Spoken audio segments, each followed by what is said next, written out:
Important aspect of International Men's Day for me is to highlight men's positive contribution in society, family and community, and promoting the discussion on men's health and well-being. One thing that I want people to know about me is that I am deeply passionate about continuous learning and always eager to explore new ideas and perspectives. Taking care of my well-being is crucial. I practice yoga, hit the gym and ensure I connect with my loved ones regularly. Balancing physical exercise with mental relaxation through yoga keeps me centered.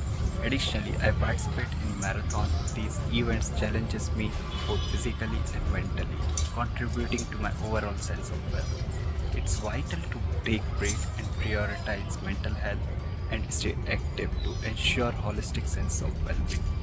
I would describe life at Finastra as dynamic, collaborative, innovation driven, and fostering a culture that values growth and excellence. One thing everyone should know about Finastra that Finastra champions the diversity and offering a platform for everyone to thrive. Balance means to me is harmonizing work, family, and personal growth.